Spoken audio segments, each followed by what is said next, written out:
7, 6, 5, 4, 3, 2, 1. We have ignition.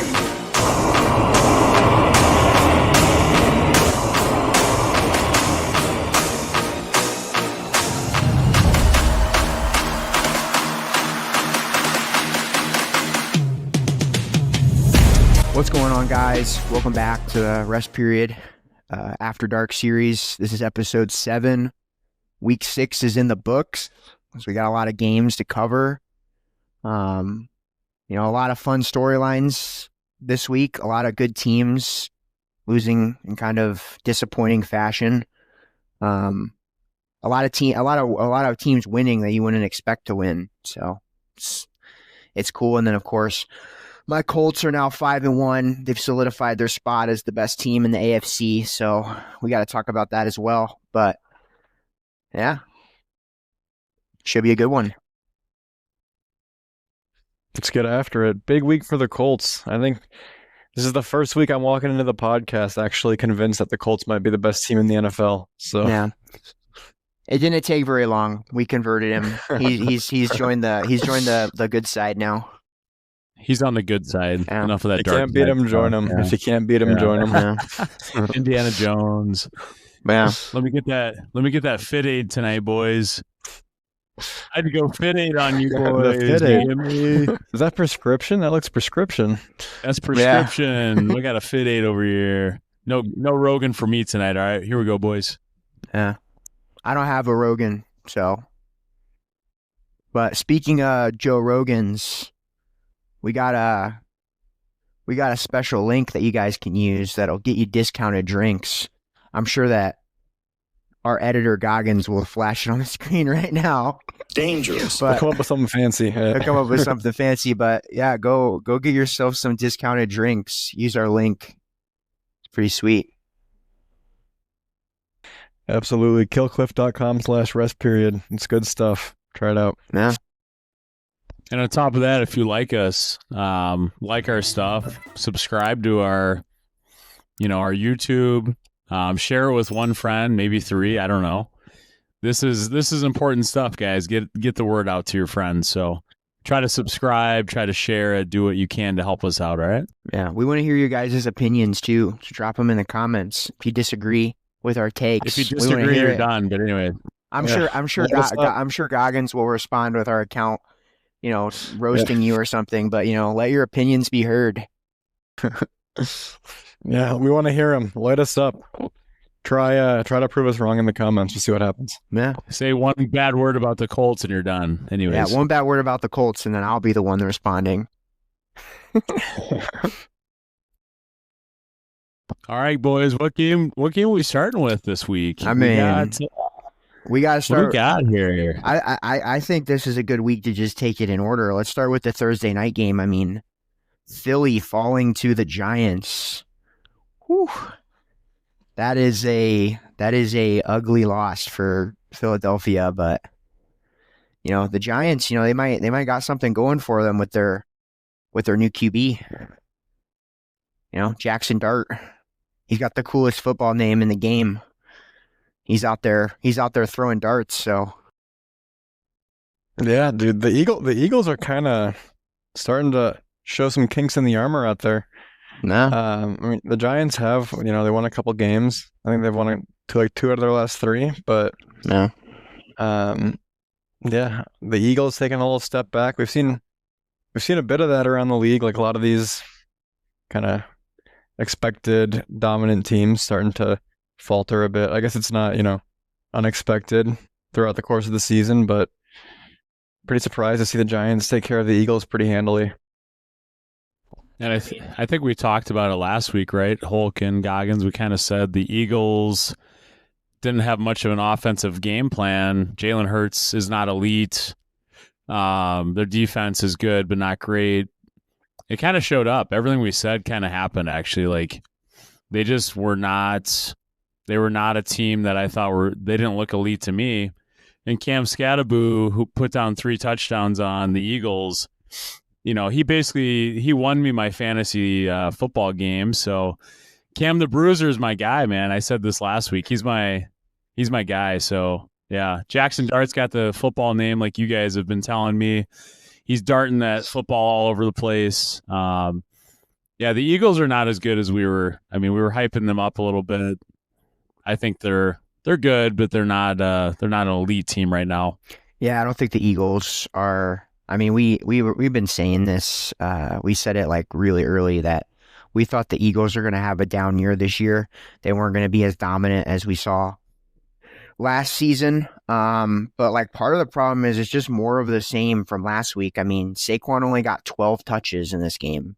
Like, you're not going to win games if you're not putting the ball in the hands of your star player. I mean, Saquon is the main reason they even went to the Super Bowl last year, was because he had like a crazy good year. And now all of a sudden it's like they're not giving him the ball. So That is actually crazy. That's wild. He only got 12 carries. Is he injured at all, or is it just no, He's what's not going on? injured. no. Remember when we talked, he had too many carries last year. I think they're just trying to limit his load, but it's one of those things. It's how the NFL works. You're trying to limit a guy's touches, trying to save him for the playoffs, and then you start losing games because you're managing players. I think that's what's going on. I think they're just not giving him as many carries, which I get. I mean, he took too many last year. But yeah, I think Jalen Hurts is showing he can't throw the ball very well, and that's kind of hurting too, right? They don't have a dynamic offense right now. It's not very good, man. So Saquon's the reason they were so good last year. You know, how many times does Rest Period After Dark have to say it? ESPN's stealing our takes now, so I'm done, man. I'm done with ESPN. Well, Yeah, we yeah. know Stephen A is waking up early to watch these. So Yeah, I mean, like the Eagles' whole dynamic last year was just like Saquon could run the ball really well. Teams that had to, bunch up in the box in order to try to stop Saquon, and then they could throw a deep bomb to like AJ Brown or something.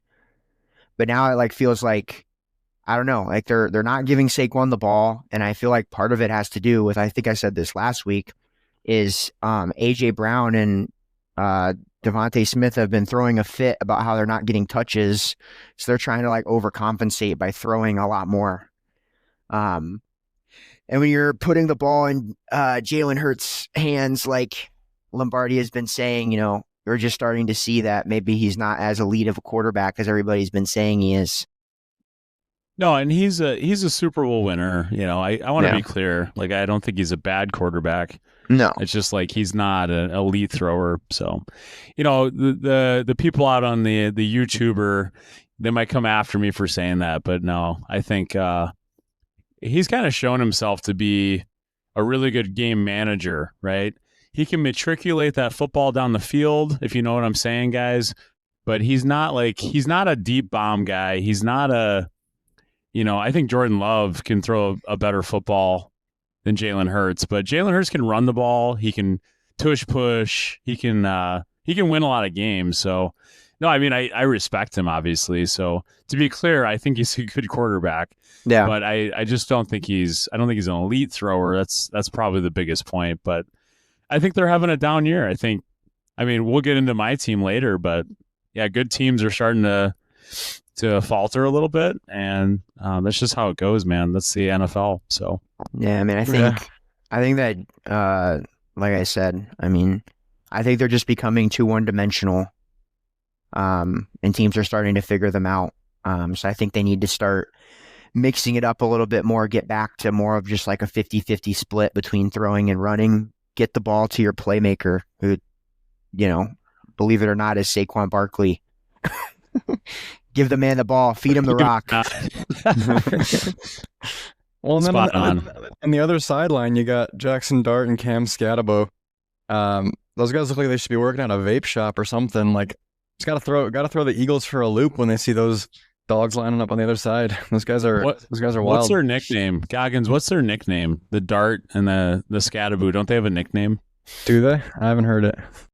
I think it's the creatine Caucasians is what I've heard. Have you heard this one? No? Okay. The bull and the arrow. That's a good one. The bull and the bull and arrow. arrow. Okay. Yeah. Creatine Caucasians is one I've heard. I didn't make that up. I heard that. Scat. Either way, I think Scadaboo's good. I mean, I think we're seeing an evolution of this young player, and I think Dart can win games. You guys, I mean, actually, Hulk kind of said this, but I think Jackson Dart is a baller. He called out Justin Herbert. He posted something. He's got something going there. I like Jackson Dart. I think he's cool. I think he can take on the New York media too. That's got to be hard. I mean, that's got to be a tough game for a young guy. But they seem to be having fun, so it looks great. The confidence seems like it's through the roof for sure. And you got Scadabo doing backflips, 5'11" white boy just running through people and flipping in the end zone. It's hard not to enjoy watching that. Yeah, Scadaboo's he's crazy. He's a character for sure. Did you see the video of him when he was in college before a game? He was like banging his head against like a brick wall or something. He had his helmet on and he was just sitting there just like banging his head on the wall. Dude's like crazy. Some longest yard stuff. Did you guys watch him last year at Arizona State? He was so good at Arizona State, man.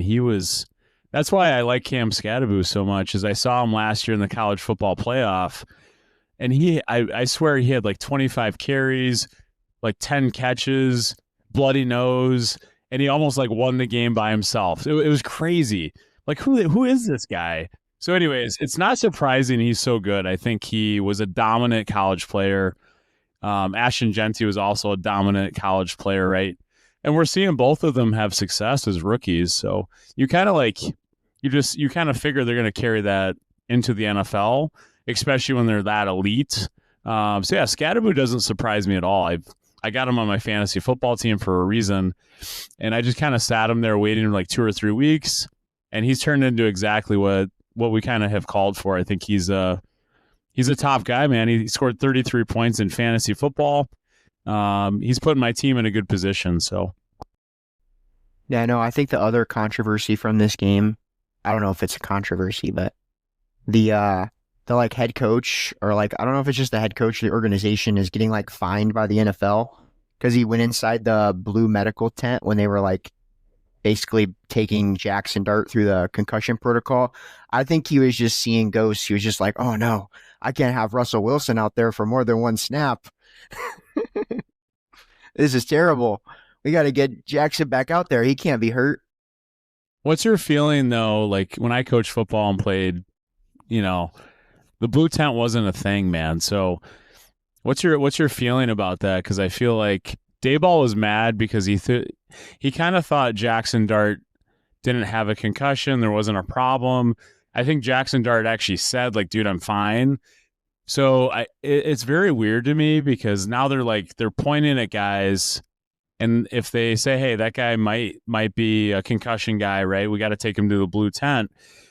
But Jackson Dart was fine. So, I mean, I get the precaution. Let's protect the players as much as we can. But I kind of I don't know. It's kind of a hard line for me, right? I don't know how you guys feel about that as people that were observing that. But if I'm a head coach, Jackson Dart was pulled from the game. We need him to play to win. Russell Wilson's ghost is out there.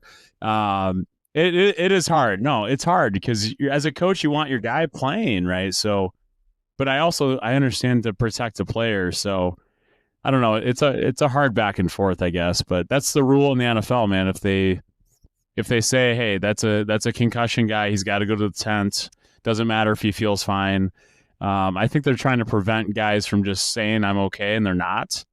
But some guys are actually okay. So it's kind of I don't know, it's a tough one, man. It's a tough one, I think. Yeah, I mean, I think that's probably for the best. I mean, I think it's more likely that a guy gets like a pretty hard hit to the head and they're like, oh, I'm fine, especially like when you're on the field and you're like jacked up on adrenaline. You might not even like realize you have a concussion until like after the game.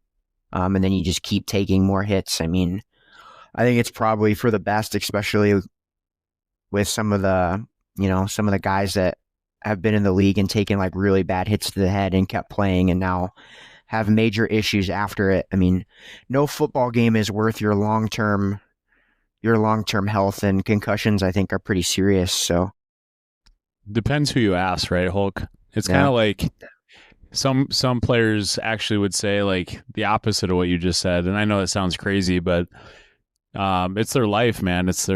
They'll give up their bodies. They'll give up. And I don't agree with it all. I'm not saying that's right. Because everyone came out with all the concussion stuff and got all mad about football. 99.9% of players live a healthy life the rest of their days, right? A few guys, obviously they have big issues, and, we make light of those, hey, we kind of knew football was a physical sport, right? We signed up for it. We kind of know that. So anyways, I think there's a hard line on all of it, but I think Dayball thought Dart was fine, and that's why he did that. And as a coach, I actually see why he did. Like, he's like, dude, that guy's fine. And I look back and I saw that play. I'm like, I don't see it. Like, I've actually seen a bunch of plays this year where a guy's head slams in the ground and that player just gets up and he goes to the sideline. No one calls on him to go to the blue tents. It just happened to Josh Allen. Last night, he had he got hit really hard. He slammed his head down and he never went to the blue tent. So, dude, that's kind of like a mini concussion, but no one, you know what I mean? Like, it's kind of hard because you're using a lot of subjective observation. And it's like, if that guy's actually okay, right, he misses a whole series and we lose the game, that is kind of hard, right? So the coach, I get Dayball's point, but yeah. Anyways, yeah, I guess that's kind of an interesting subject, I guess. Yeah, I guess I can see it that way too, a little bit. I still think that in the long run, the protections are probably for the best, but I could definitely see it that way too. I was gonna say, how do they moderate it, Kyle? Like, do they have someone from the NFL, or is it like the team? Yeah, they have a spotter. Yeah, that's so they have a spotter, and then they tell the guy down on the sideline he's got to pull the guy out of the game. Gotcha. Which happened to Jackson Dart, but Jackson Dart was fine, and I actually saw the play. I was watching the game, and I'm like, I can't believe they're pulling him out for this, right? It was not, and I've seen hard hits. I've seen like, wow, that guy should be out. Which I agree, kind of, that's what Hulk was saying. I agree. You got to protect the player, right? But it's like, if a guy's not hurt, then we're just pulling this guy out for a series, and I'm not sure why. And it's all like subjective spotting. And it's, and I'm not going to say this this is kind of funny, but in the playoffs, games 21-21, Chiefs-Bills to go to the Super Bowl this year, Josh Allen gets pulled out by a spotter in the most important series of the game. That's like, that's kind of interesting. See, those things happen sometimes, and I get it. Yes, like, we want to protect players, but sometimes those subjective calls are wrong too. So it's just a hard line, man. That's all I'm saying. But yeah, no, I think I see it your way. I think I agree a little bit. Like, I think like the, some of the protections should be there, but maybe there should be a little bit more, I don't know, maybe there should be a little bit more nuance with it, just because, like, it definitely, I can see how in certain situations, like, if you need this guy in the game, like, this is a really critical part of the game, like, unless he's showing like major symptoms of like head trauma, like, maybe you should just let it go. Yeah. Like Tua, right? Like Tua, it's obvious. Yeah. You know what I mean? Like, obviously that's a concussion. I get it. But if the guy's like, man, I'm fine, it is hard, man. As a coach, you want your guy to play, right? Like, you want the best for your player too. So I think as a coach, a lot of coaches will make the right decision. The NFL just is trying to safeguard it because they got a bunch of crap and lawsuits from concussion problems and CTE things, right? So they got a bunch of lawsuits. That's why they're doing this. So no one can now have a lawsuit against the NFL because they have spotters, they have medical teams. But to me, I'm just saying that, like, it's common sense to say, okay, that guy got hit really hard. The coach should be able to, like, evaluate that with the medical staff. But instead, they're just like, nope, you got to go to the medical tent. They don't even talk to the coach. And that guy's he's potentially out for a whole series. And like I said, if that happened in the fourth quarter deep in the game to Josh Allen against the Chiefs, I'd be a little bit PO'd if he didn't have a concussion, right? Like, so it's Yeah. just like that's how it is, though. Like that's the NFL rules. So, Yeah, anyways, that's where they need like a 30-second like field sobriety test or something. yeah, Like it's your quarterback or like your, one of your. You should be able to have a couple players on your kind of like stop a game list, and if something happens to them, it's like, all right, you get a 60-second timeout, and you know. that's why Dayball went crazy. I was serious. Like he was like, no, like he's fine, and then he Yeah. tried to chase him in the blue tent, man, which you can't do. That's illegal. But Yeah. he's like, he's fine. He was watching the play, same as me, right? But Yeah. anyways, you could dive into this for an hour. I mean, it's like it's kind of a hard line in the NFL, I think. Like in college football, I haven't seen the same thing happening. Have you guys? I haven't seen the same focus on it, and it's all lawsuit based. It's all money based. It's all like the NFL is trying to protect their ass, right? So Yeah. I mean, the NFL hits are definitely another level of stress on the body, but yeah, I mean, kind of like you guys are saying, I get both sides of it. Obviously, you want to keep your players safe. You want to keep guys safe, live in long retirements, and at the same time, there's got to be some rules in place so that it's not going to actually impact the outcome of a game. Like it's rare enough that it really shouldn't actually impact a game. Yeah. Speaking of concussions, in the Colts game, there were 3 guys that got taken out with concussions, and one got taken out with a concussion before the game even started. that was crazy. That was crazy, man. Chavarius Ward got a crazy. concussion in warmups. He was like running a, I think he was like running a route or something, and he ran into somebody and got a concussion from it.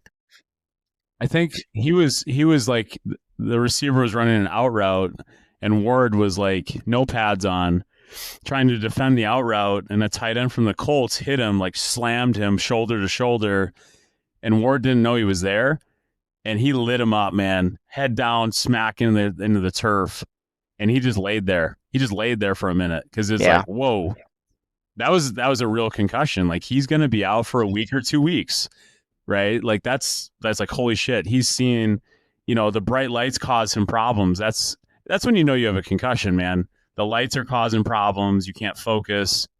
And, a guy knows if they have a concussion. They can't hide it, right?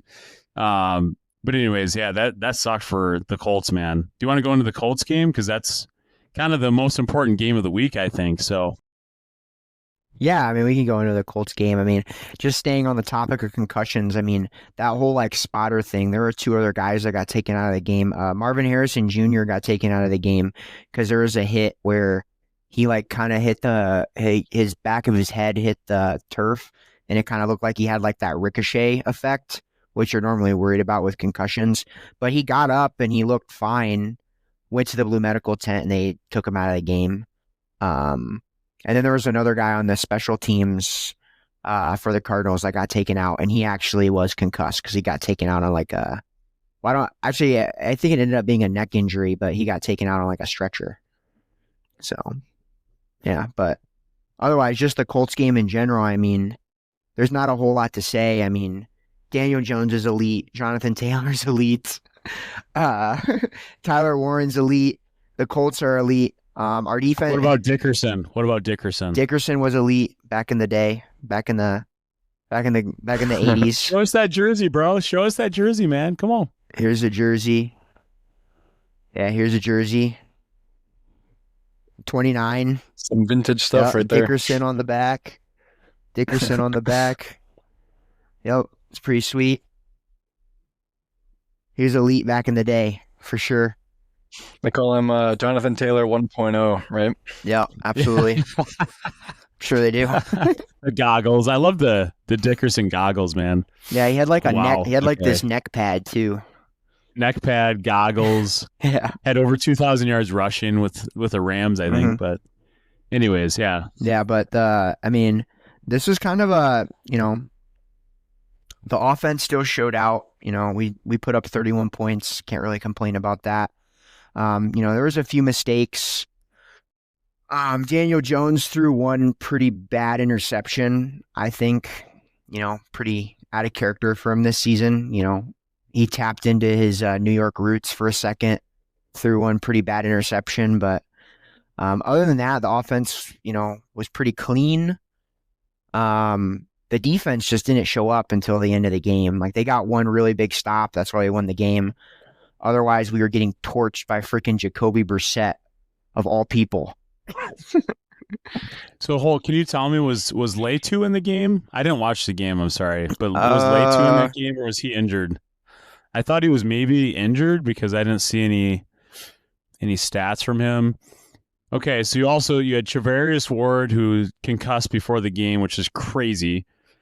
That's your number one corner. He's out. I think that's why you guys struggled so much. You got a starter that's out. The problem with the NFL, you only get 53 guys active, and they couldn't pull a guy up. It's not like, dude, Travarius Ward got hurt in the pregame. Yeah. So now you're down to 52 players and probably 5 corners total. You were planning on Ward playing, man. Yeah, we were.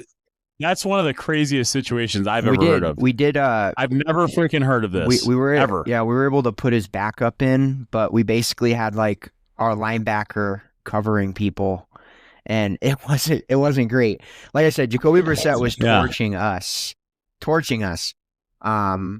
So him being missing from the game was definitely felt, for sure. Yeah, and they had to be short on guys because so Ward is supposed to play, gets hurt in pregame. AR-15 gets hurt in pregame. You had 53 guys that were supposed to play. Now you're down to 51. Dude, you can't bring up a player from the practice squad. It's too late. It's game day. AR got a orbital fracture doing band work and warm up. So I'm stay away from bands. That's all I'm hearing. I'm assuming he slapped himself in the face with the band and broke his orbital bone. This is crazy. I've never seen something like that. That's some crazy stuff, man. But dude is literally made out of. I saw that. My brother sent me something about that because I didn't know that until after. Dude's literally made out of glass. He can just not stay healthy to save his life. What do you think of that game, Goggins? What do you think of the Colts, man? Cardinals. Oh yeah, I think the Cardinals. I think that this game looks more like this was a good win for the Colts, is what I think. It's easy to say the Cardinals are 2-4, not a great team, but the Cardinals have some depth, and they're not bad. I think they could kind of be sniffing a playoff spot by the end of the year. I think Jonathan Taylor is just continuing to be the best back in the NFL. There's no doubt about that. Week in and week out, he just. He puts a lot of capacity on him, and he continues to just run through people. Daniel Jones looked mobile. I saw his rushing touchdown to the outside. He's just balanced, man. It started sort of as a joke, sort of as a hey, look out. But Daniel Jones is one of the best quarterbacks in the NFL right now. You can't really deny it at this point. And yeah, I mean, just a solid win. It's you gotta beat those middle of the field teams week in and week out. The Colts are doing it. A couple other teams are kind of slacking on that front, but the Colts are just piling up wins. So huge start for the Colts. Yeah, and to kind of help the Philadelphia Eagles out and how you play football, you spread it around. 21 carries for Jonathan Taylor, 30 passes for Daniel Jones. That's kind of the blueprint right there. You gotta mix the run and the pass to keep the defense honest. I know it's a pretty foreign subject for don't be giving those boys in Philadelphia your trade secrets. Don't let Philly know how to do it. Yeah. The card's close. Yeah, it's Sirianni's going to be taking notes over there. He's listening to the rest period. Sirianni's listening to Rest Period After Dark. Yeah, you actually want to give the ball to your playmakers. So mixing it up kind of helps. You guys have seen the stats. So Jonathan Taylor has 100 and some more yards rushing than anyone else in the NFL right now. He also has by far the most carries. My only thing to say to the Colts, and this is a long season, you have to manage him a little bit though, right? Because I love him. I think Jonathan Taylor's great. He's had a ton of injury problems, right? So it looks great through 6 weeks, but let's make sure we manage the overall production and the overall carries and volume. But dude, yeah, I think he has the most carries and the most yards in the NFL right now. It feels good. He's not injured. We're playing great. Holt many times has said this. Indiana Jones is the MVP of the NFL right now. How can you deny that? He came from a team like the Giants, he got cut from the Giants, and he goes to the Vikings and he just sits there and does nothing the rest of the year. Then he shows up and he's the freaking Colts guy, man. What a story. What a story. And then you got Jonathan Taylor, like I just said, offensive MVP of the NFL so far. Quentin Nelson, the best guard in the NFL. And then their defense, I think if they had Ward, they would have been fine. I think they would have actually played a lot better, right? But just kind of a crazy circumstance. But yeah, man, you got it. You got a special team over there in Indianapolis. I will say their schedule gets harder now, though. They kind of they had a cupcake open of the year. So let's see what they got, man. I think they're really good. I think they're really good, and we've been saying this, so it'll be fun, man. Yeah, I mean, I think I know Goggins was saying this is a good win for the Colts. I mean, I have to disagree. The Cardinals are not very good. They suck. They're not good at all. Our defense just didn't show up today. Like, if our defense showed up, this should have been like how the Raiders game went last week. It should have been 40-0, 40-7. Like, there's no reason the Cardinals with Jacoby Brissett should be scoring 27 points and threatening to even win the game. Like, we basically didn't have the lead until the very end, and then we won it right at the end. So yeah, I mean, the defense was just getting no pressure on Jacoby. He had all day back there, and our secondary was getting cooked. So I hope that's not a sign of things to come. But the offense is still elite, so we were able to get it done. So hopefully the defense can turn it around next week. Start showing up. Are we consensusly? Are we all saying Indiana Jones is the MVP? Are we all on the same page, or is this? I think right now the Colts are the best team in the AFC, potentially the best team in the NFL.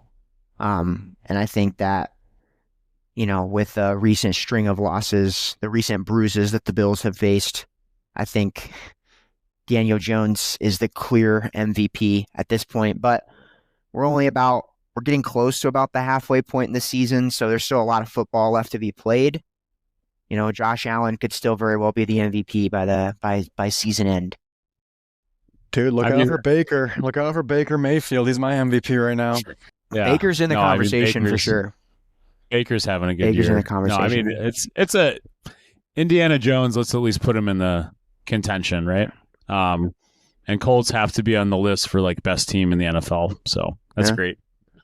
Hopefully we can keep it up. I mean, I'm a little bit worried that we're just clicking early in the season and then we're going to start falling apart towards the end. But hopefully we can keep this momentum going. Can I just say, this feels like 2009. Go on, Hulk, but it feels like 2009 to me for the Colts. I mean, yeah. I mean, it feels like 2009 because it hasn't been since 2009 that we've been 5-1 to start a season. Exactly. That's why it feels like 2009. That's what I'm saying. Daniel Jones is getting compared to Peyton Manning now, which is insane because he's like the only quarterback since Peyton Manning to lead the Colts to a 5-1 start. Yeah, no, I mean, it feels that special. It feels that special to me. Through 6 weeks, it feels special. Hopefully, it still feels special through 17 weeks and into the playoffs and into the Super Bowl. But yeah, I mean, Daniel Jones is playing great. Jonathan Taylor's having probably the best season of his career right now. Tyler Warren is still having a monster rookie season. We got weapons on the offense. I mean, like I said, the one thing that I'm worried about is our defense. I do think our defense is pretty good. Like, they've shown that they can be pretty good, but dropping 27 to the Cardinals is a little worrisome. But dude, the Cardinals aren't that bad. Okay, they lost this week by 4 points. They're 0-4 in their last 4, and that was their biggest margin of defeat of the season, 4 points. How about that loss to the Panthers they had? That was awesome. Yeah. I mean, their loss to the Titans, like we were saying last week. The Titans, my bad. Yeah, that is an all-timer right there. That is really bad. Yeah, but hey, they had their all whites this week. I stand by the fact that the Cardinals are the best jerseys in the NFL. They'll be 500. So, yeah, they didn't look like tortillas this week, so that probably played in their favor a little bit. Yeah, they were sour cream this week. They brought the sour cream. Yeah, the sour cream, slapping on the tortillas. The other good news for the Colts is Jacksonville took an L this week, so we're one game up on the Jags. So we are the clear number one of the division right now. So things are looking up Yeah, for, too easy. for the Colts. Too easy. But Too easy, man. But yeah, I mean, we can just roll right into that game. I mean, Jacksonville, took on Sam Darnold and the Seattle Seahawks. Sam Darnold. Only one name. Sam Darnold. Sam Darnold. That's all that matters. Sam Darnold showed that he's, just like he was with the Vikings, he's still elite. That's really all I got to say about that. I mean, Sam Darnold was elite, right? Come on. Yep. And then Jackson Smith and Jibba. I know. How do you say that last name? Jackson Smith had a monster game. Sam Darnold was money. I think the people have been underappreciating Sam Darnold. I mean, there's not much more to say. Yeah, I think Jackson Smith had a monster game. He's really good. He's a young talent. They're running the ball decently. I think they could do a little bit better job on that end. Kenneth Walker's pretty good, but let's run the ball a little bit more. He's in my other fantasy football league, so let's give him the rock a little bit more. But yeah, defensively, so I will just say this to add to it, and then Goggins can go here. But the Seattle Seahawks defense has been opportunistic, getting sacks, getting stops, getting interceptions. I have them in my fantasy football league. Yeah, I didn't watch this game. I listened to it on like NFL Red Zone. What I do know is they were all over Trevor Lawrence, and Lawrence had a bad day because of it. So Seattle's defense is a problem. Mike McDonald over there is a good coach. How many times have we said the same thing? But their defense is going to cause people problems. And they don't have as many injuries as the 49ers, and they're a younger team than the Rams, I think, so they're going to win that division. I mean, Trevor Lawrence still threw for 258 yards and 2 touchdowns. I don't know if that's a bad day. I mean, his like completion percentage wasn't great, but he also threw the ball 42 times. I think really the story of this game is they couldn't freaking get Travis Etienne involved. Travis Etienne wasn't able to get involved. Seattle was all over him. Seattle's defense, opportunistic, man. That's the point. Like they get sacks, they get turnovers. Stats they mislead you sometimes. Like a guy might throw for a lot of yards, but they didn't do anything on offense, man. They just could not do anything against Seattle. Yeah. Which kind of reminds me of my Bills game, but anyways, we'll go into that later. But no, I think Seattle's just, man, they're tough. Tough defense. Jacksonville was at home too. Let's not forget, like they were at home. Seattle came in. Seattle apparently is great on the road for some reason. It's a tough place to play, Jacksonville. I know all about it. Yeah. It's warm. Duval. Dude. And anyways, I think Seattle came in, man. They got them. I think it's the swimming pools because they got swimming pools in their stadium. I think that's what makes it tough, I've been there. I've actually been there to Jacksonville Stadium. I watched the Packers play the Jaguars there. Yeah. It's so freaking hot down there. It's incredibly hot, but that's probably the worst part. I just know it's got to be a tough place to play there because the Colts can't freaking win in Jacksonville. They've lost like the past like 10 in a row or something. Yeah, it's too warm down there for the Colts, But down in the swamp. It's not a swamp down there, Kyle, what was that energy drink you were drinking again, Kyle? The one I got right now? Yeah. So Fit Aid RX. Fit Aid. You might want to... It has creatine. It has, good vitamins, turmeric, electrolytes. And I know you're going to hate on Sam Darnold and my Seahawks, but this drink has been incredible. Go on. I'm about to tell you, Kyle, you gotta put that away and never pick one of those up again because there's no way the Seattle Seahawks are beating the LA Rams in the NFC West. Okay, we got to get a thing or two straight. Yeah. So I mean, I'll admit, I don't owe Sam Darnold an apology just yet. Like we're 6 weeks into the season. I check in like week 10. I might owe him an apology. Obviously, he's starting to put up some stats, getting comfortable in the system with Seattle out there. But I mean, yeah, 9-win team, maybe 10-win team. Jacksonville obviously has been tough. I mean, that's a good win down in Florida for Seattle, but I don't think. Come on, let's watch them play a few more NFC West games before we coordinate them. All I'm saying is that the Rams have the same record as the Seahawks right now, and they should have one extra L, given the fact that they should have lost to the Colts. Colts should have beat them. Yeah, Colts should have beat them. Yeah, and the fact that Goggins slinging wood. And if we're just going to talk about the Rams, the fact that they were only able to beat the Ravens 17-3 is pretty embarrassing. Did they show up that day? Was it, the Ravens have the worst defense in the NFL, and they're just like, nah, Win's a win, bro. we don't want to do much today. No. We just want to hang around, and just I don't chill. think the Rams have really got a statement win. Win's a win. I don't think the Rams have really gotten a statement win yet. I'm not even going to consider the win against the Colts a statement win because they didn't win that game. The Colts just lost that game, like I said. But I would say that the Seahawks beating the Jags this week, that was a statement win because the Jags have been good this season. That was a statement win. Yeah, in Jacksonville. Yeah. You can't go telling me beating the Jacksonville Jaguars is a statement win. Come on now. This season it is.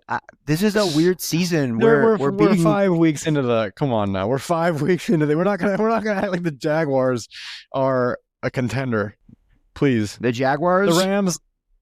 This is what I'll say about the Rams. Okay. Real G's move in silence. The Rams don't need to make noise. They're gonna win their 12 games. We're gonna be talking about them in January. I'm dying on that hill. Seattle doesn't stand a chance. Is Puka playing this week? Is Puka playing? I don't know if he's playing this week. I mean, he didn't play last week, right? But he got hurt, so I think he was questionable to play this week. But Puka, how many times do we have to say the same thing? Puka's the reason they're so good. So if he's injured and out, I don't think they're the same team. I mean, they have good players, but Puka's good. Puka played this week because this was the good. game he hurt his foot. Yeah. So he was in. No, he played this week and he got injured. he's day to day. They have him listed day to day. So if he's playing, I definitely the Rams are a threat for sure. Yeah. But yeah, why did they only beat the Ravens 17-3? The Ravens had nothing, man. They didn't have Lamar. They have no defense. They've looked absolutely terrible this year. I do expect more from the Rams. So, if you want to tell them that for me, just tell Stafford you need to score more points against the worst defense in the NFL. It's a little bit disappointing, Goggins. These takes are insane. The Bills beat the Ravens on a freaking will and a prayer. Like, come on now. That's when they scored over 40 points though. Yeah, but it scored over 40 Goggins, points. This isn't a fair comparison because keep in mind that was at the beginning of the season. They still had Lamar. They didn't have nearly as many injuries as they have now, and they had all the expectation. Now they have none of the expectation. They don't have Lamar. They have a ton of injuries. Like, you can't say that those are the same thing. But that was just a clinical win for the Rams. That's one of those where it's like, you don't want to exhaust yourself. You got the win by halfway through the third quarter. You're winning the football game. you got an old quarterback. There's no reason to pass it. There's no reason to, you already got your wide receiver one down with an injury. You're not gonna, we're just trying to get out of that game. Nobody else on a stretcher and get the win. Yeah. Continue to bury the Ravens and move on. But Goggins, that's not the kind of game where you're like, oh, I'm just happy because we just got the win, because you got the win before the game even started. They already marked down the win before the game started. So that's what they call clean execution. We marked the win down, we got the win, we got back on the plane. What next? Yeah. I think the Rams proved one thing: they can play defense. Other than that, I don't know. You got to score more points against the Ravens defense, man. That was not good. Mm-hmm. But Matt Stafford's really good. Matt Stafford's having a good year. Okay, I am giving him credit. I've told you.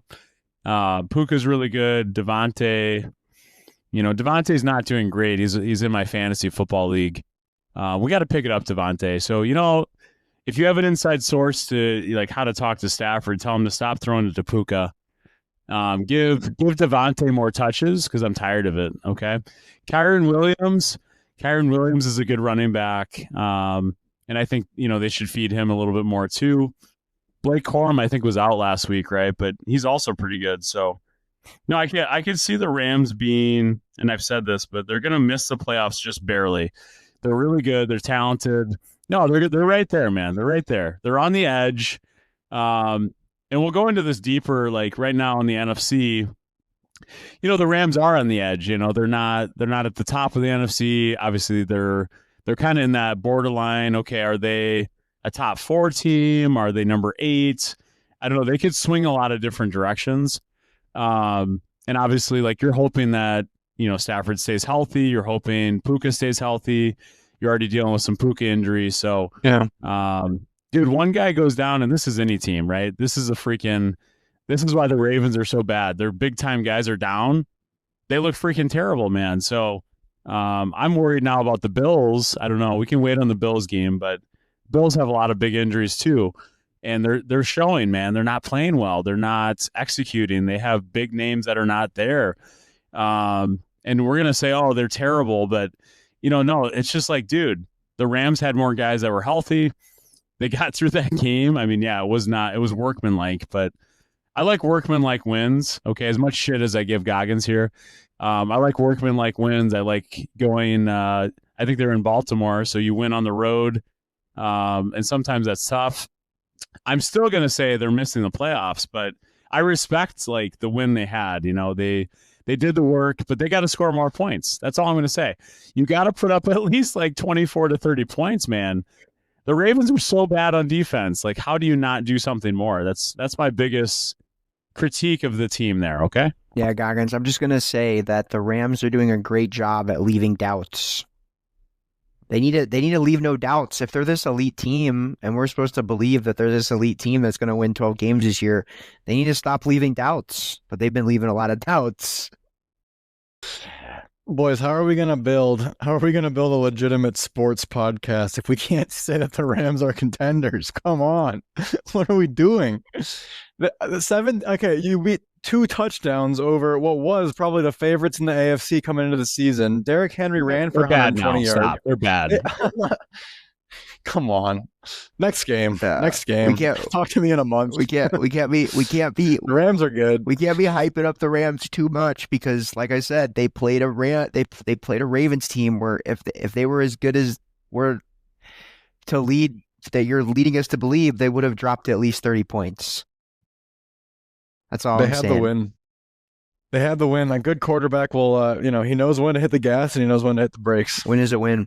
But I mean, I think that's a bad habit, Goggins. I think, once you have your foot on their throat, you just gotta like finish them off instead of taking your foot off their throat, So.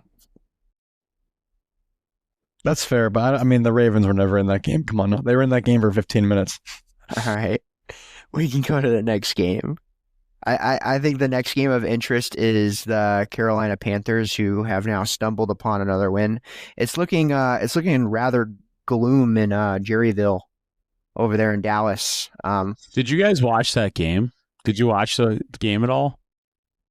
I saw bits and pieces of it. I just saw Bryce Young all of a sudden looking like the number 1 draft pick that he was supposed to be. Yeah, dude.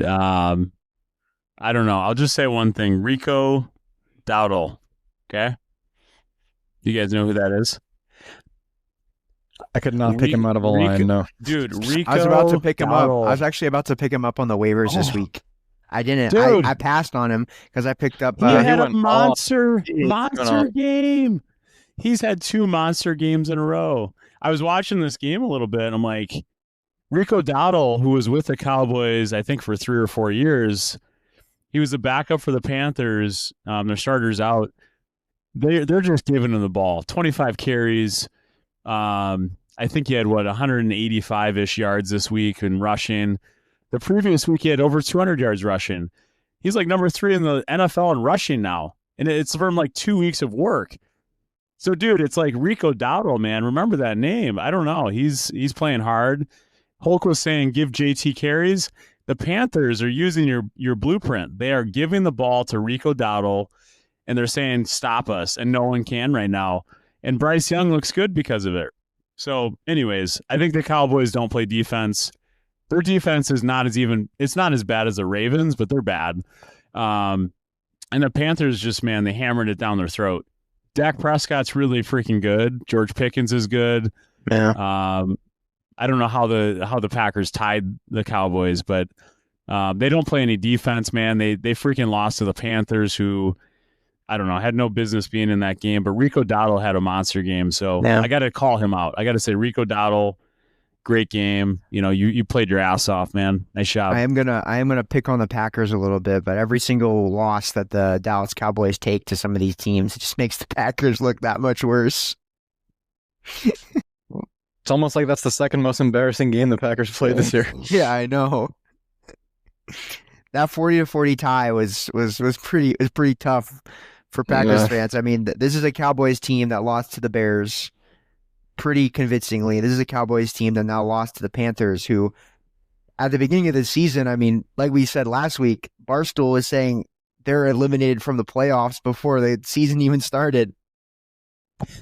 I think Barstool's wrong. I think it's the Panthers are not as bad as people are saying. I don't.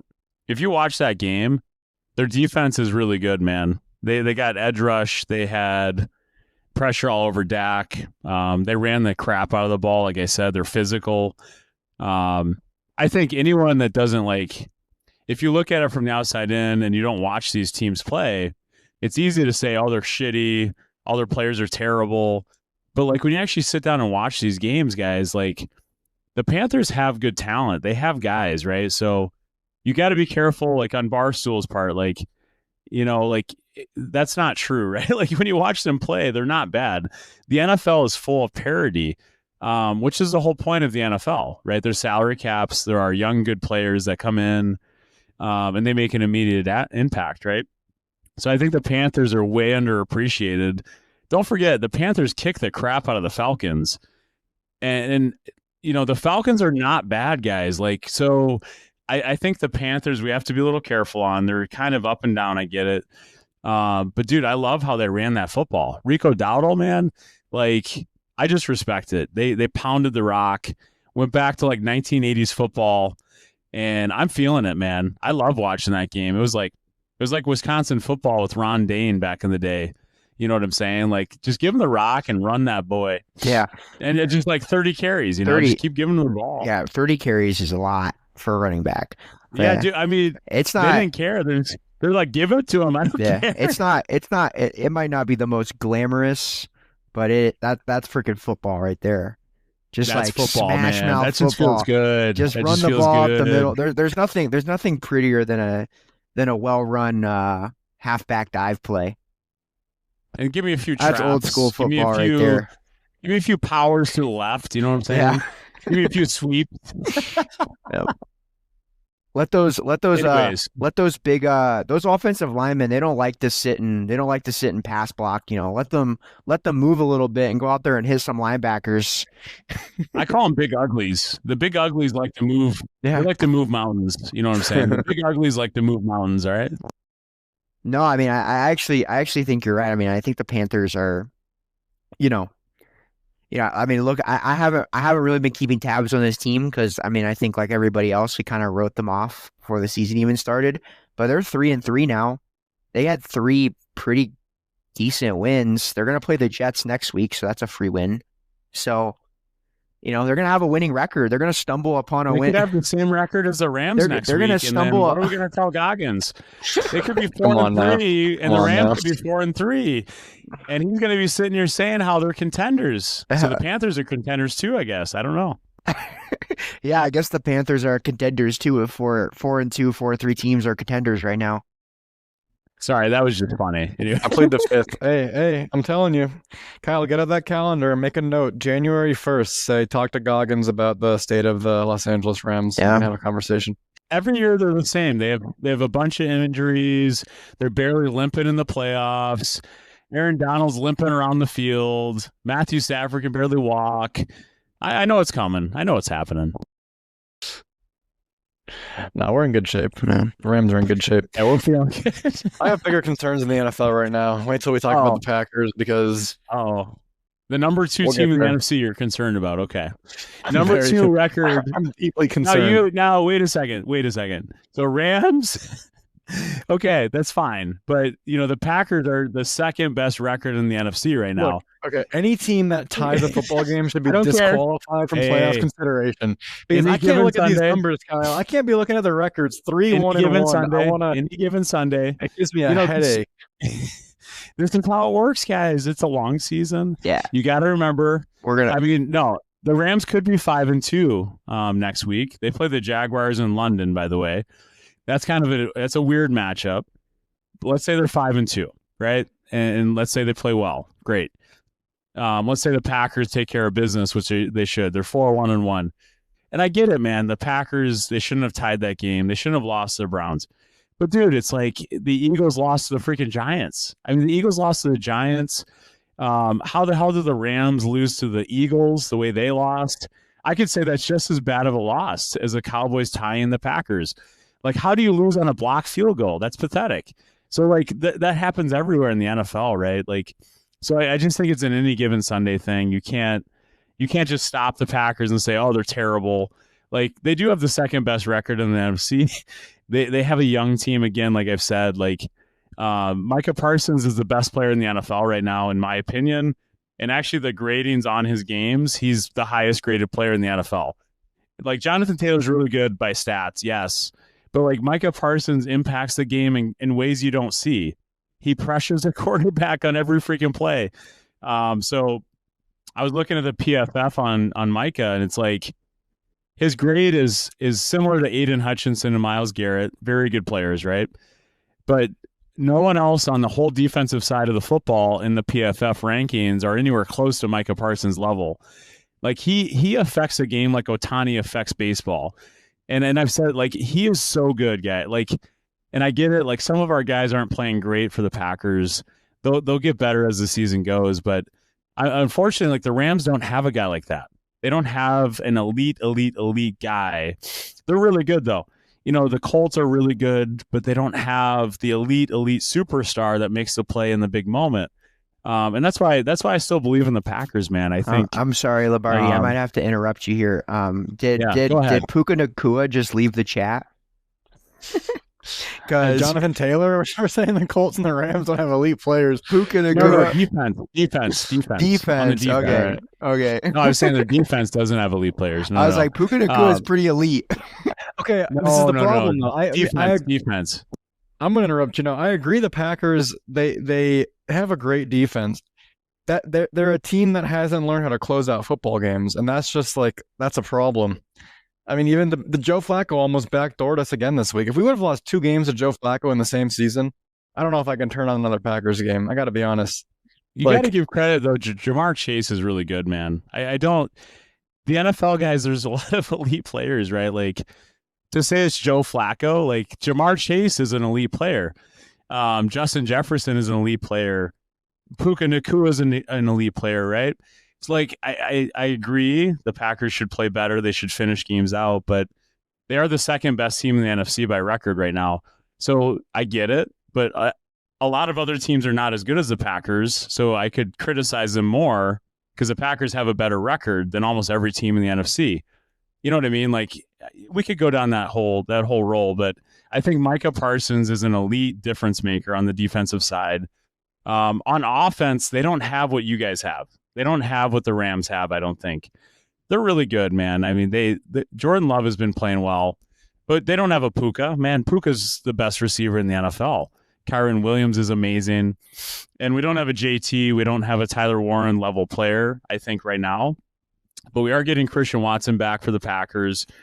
And who knows? I mean, hey, he's had a lot of injury history, but he's really fast. He's made a lot of plays in the past. So I think the Packers' problem is actually they don't have elite level secondary players on the cornerback position, which I said week 1, guys. I said the same thing. Nothing has changed.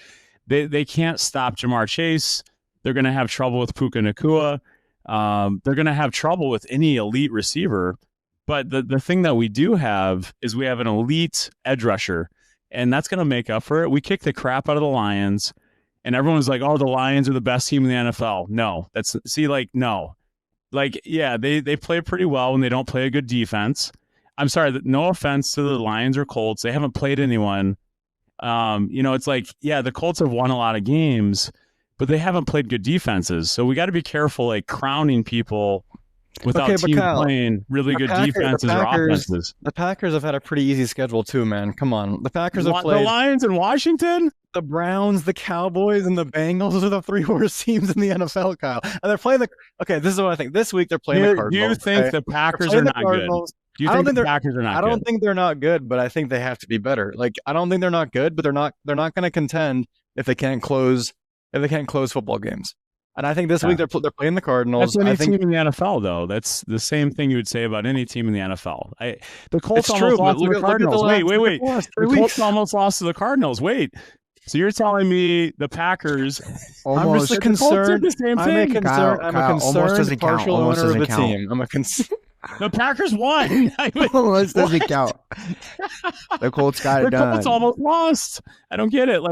So the Colts played much worse than the Packers. But, we're crowning the Colts, so we got to be careful. The Packers played well. They dominated the first half. Jordan Love had one really bad interception.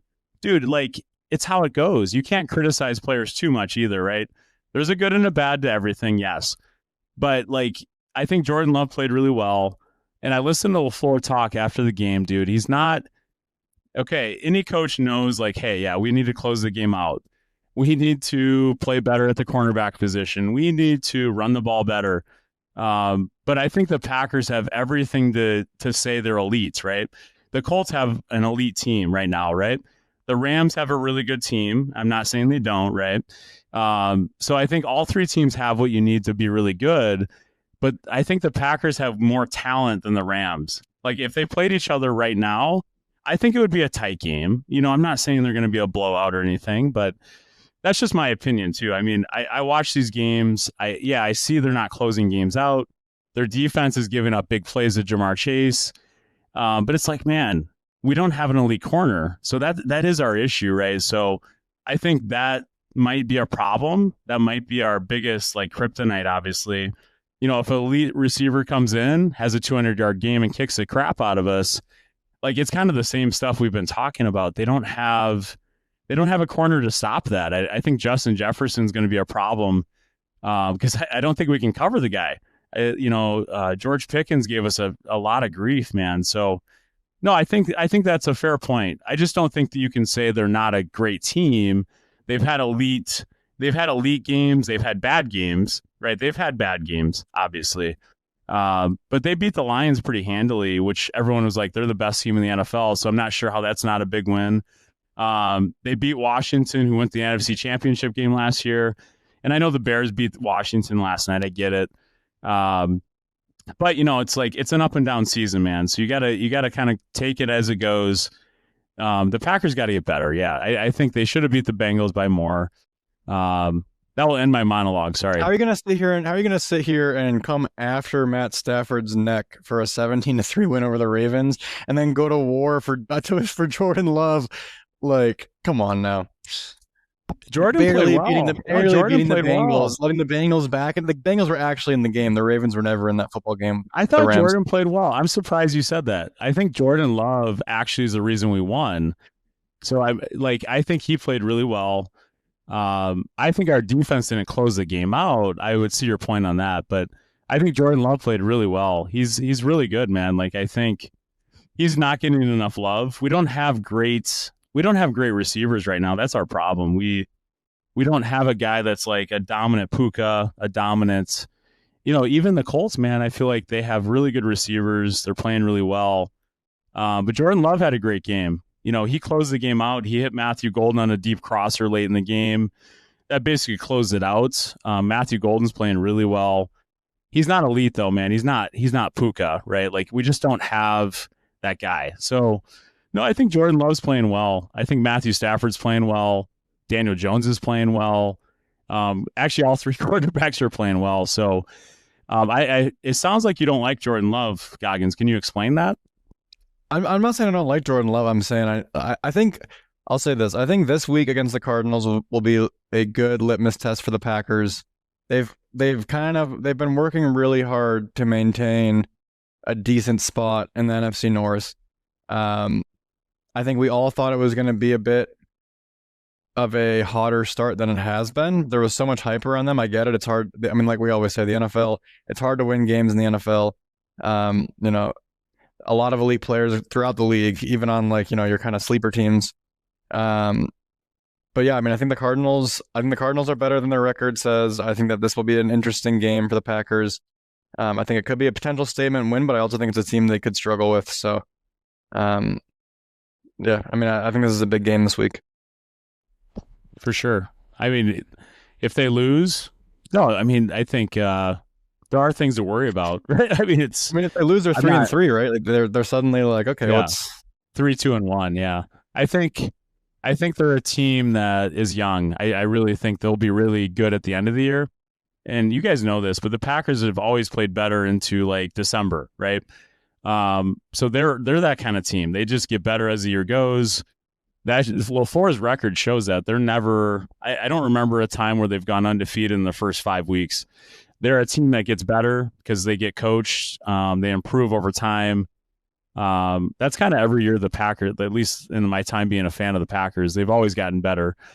I think the Rams kind of do something similar with Sean McVay. I think he's a good coach. I'm kind of making fun of the age. No, the age thing is the thing though, right? Like if a guy is older, later in the season, that's when teams actually like they either start to get better or worse. And that's where I could see the youth of the Packers taking over a little bit. Because they have young guys, man. They have young guys that can get better. But Goggins, you're right. I think our defense has to close games out. I think it's our cornerback position. I don't think we have very good corners. And I don't know what else to say about. I mean, I think we give up some big plays. I mean, George Pickens was kicking the crap out of us, man. Got to give him some credit, right? Like that game, he played really well. The Cowboys did tie us because of George Pickens. Like he was crazy that game. But I think our corners struggle. So yeah, I mean, if we don't improve, you're right, man. We could be looking at a team that's not quite as good as we were hoping. But I hope they improve and Jordan Love gets better. And I think Jordan Love's playing pretty well, though. I think he's on the top 10 conversation, I would say. Yeah, the only reason I'm so hard on the Packers is because I want to see them get over the hump, and this is a year to do it. So, But you're calling them out in the right way. I mean, I think you're spot on, man. It's like they're not doing a lot of things well right now, and they're number 2 in the NFC, which makes me feel like they have so much more potential. The Colts, let's go back to the Colts. They're 5-1. They're doing everything like perfectly. I don't know, like, man, it's a magical season for them. You just hope it doesn't die out, right? I think that's what Hulk was trying to say. And it's like, you don't know, man. It's hard in the NFL. Like, what if the Colts are like playing really well and then they just go on a slide? Then you feel like shitty about it, man. So it's like, it is kind of hard because obviously we made our calls for our teams and what the records were going to be. I still think the Packers are going to be a 13-win team. And I know that sounds crazy, but I think they're going to get a lot better as the season goes, right? Goggins, you think Rams are 11 to 12 wins-ish. I think that is possible, obviously. Like, I give you shit about it, but no, I mean, it's like those teams all have that potential, right? I mean, all 3 teams we're talking about they're right there, I think, in my mind. The Bills are pissing me off though, so I don't know if you want to go to the Bills game, but I'm probably skipping ahead here. I wanna give my unbiased opinion on the Packers since well, it's been real quiet over there. You guys Sorry. you guys are very passionate about the Packers. I don't have the same passion for the Packers as you guys probably do, but no, I mean I don't think the Packers are as elite as Lombardi is saying. I mean, I still think that they're second place in that division. I think the Lions are the better team.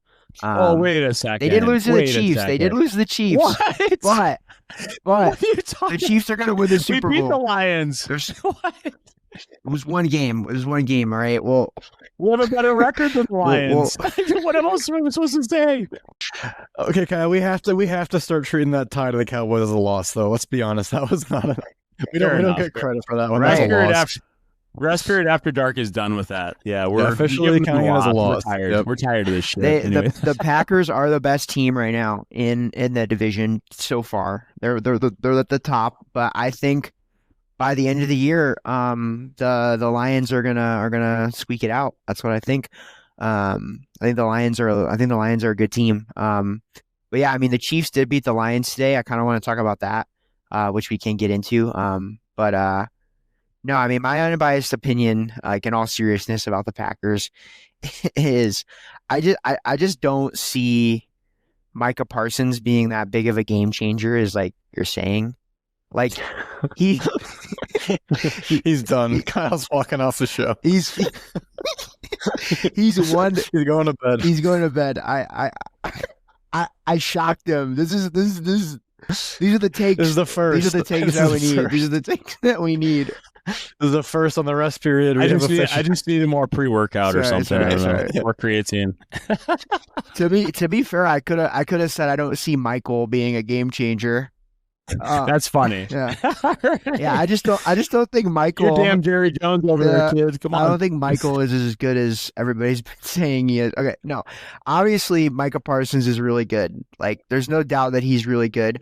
I just don't think that one good player on the defense is going to make that big of a difference. It's like you said, like, if they're getting burned on the deep bombs because they don't have a corner that can cover their receivers, like, yeah, the pressure helps, but like it doesn't help that much because like the quarterback can get rid of the ball quickly because the receivers are going to be open. So, and teams know that Micah Parsons is a problem, so they're going to scheme for him. So I don't think that Micah Parsons is this like game-changing, earth-shattering player that's going to make all of a sudden make the Packers like Super Bowl contenders. I just don't see it. I think the Packers have problems on offense still. I think they still have problems, and I mean, with a team like the Colts, I just don't like. Obviously, I'm worried about the defense too, but like I kind of put the Colts and the Packers kind of in the same bucket. It's just I think the Colts have more firepower on offense than the Packers do right now. So I think from that standpoint, the Colts might even have a little bit of an edge on the Packers right now. But yeah, I mean, I'm still holding out faith in the Lions. I think the Lions might be able to pull it out at the end of the season, but The Lions are good, man. Yeah, the Lions are good. but yeah, For sure. if we want to get, I mean, you can respond, but if we want to get into the Lions Chiefs game, that game just showed me that the Chiefs are going to win the Super Bowl this year, and there's nothing that anybody can do about it. The Don't refs say are out that. for it. Yeah. The refs are out for them. No, they are. The refs are gonna carry the Chiefs. Yeah. Yep, I'm with you. So I don't know. That was my 2 cents. And then the They had Rams, zero penalties. They had zero penalties. The Chiefs. Are you kidding me? and then Man, and then come on. and I then can't watch any more of this. These Yeah. Chiefs. And then I'm Yeah. gonna say one more thing about the Rams because we were talking about the Rams there too. I didn't get to get a word in. So the Rams, they haven't won a game in their division yet. They lost to the 49ers. I still think the Rams are third place in that division. I think the Seahawks and the 49ers are your teams at 1 and 2 in that division. I think that's how it's I going. will say this. Can I just Sam the Darnold's elite. 49ers Sam Darnold elite. Obviously that's easy to understand. Yeah. The 49ers injury problems are unbelievable. I don't know. I don't know if I can go with them anymore. They win games. Did you see what happened? Did you see what happened, Hulk? I didn't see what happened. What happened? Dude, freaking Fred Warner is out for the year. He's the best middle linebacker in the NFL. He's out for the year. Nick Bosa's out for the year. I'm done. I'm gonna pull the plug on the 49ers. And that actually might trigger me to put the Rams in that number 2 hole. Too many injuries. I'm sorry. I can't go telling with you, Kyle. the 49ers. Don't I don't lo- know. Don't lose Hulk, faith. I respect you. Don't lose No, faith. Hulk, I respect you. I respect you, Hulk. Yeah. But I'm shifting into a Goggins position. I think I'm going to have I just the 49ers have too many big injuries. So I'm going to say they're still playing tough, man. I get it. Yeah. They have too many injuries, Hulk. I just can't. I cannot go with the 49ers. They're big name NFL guys that are paid the most money are now all out for the season. I actually heard this the other day. Kyle Shanahan either makes the Super Bowl or NFC Championship or he misses the playoffs, and it's all based on injuries. Guess what? I think this does it for me. They're going to miss the playoffs, all right? I just can't. I can't give it to them this year. After all the stuff that's happened now, I can't do it.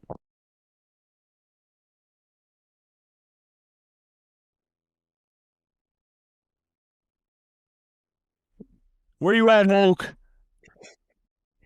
All right. Hulk, where you at? So the recording is going to get split up or whatever. But okay, what I was saying was, no, I think the 49ers are, they lost to the Bucks, but I still think they're gritty. I don't know. I feel like they've had this problem every season. But they miss Whatever. the playoffs when they have this problem. That's all I'm saying. Like, when they don't get injured like this, they make the Super Bowl, NFC Championship, they're great. They have too many big injuries. I'm pulling the plug. I can't. They have their all-pro defensive players out. The Rams have healthy guys. I'm definitely pulling. I'm going to pull the Rams in the number 2 position. I'm sorry. I have to do it, guys.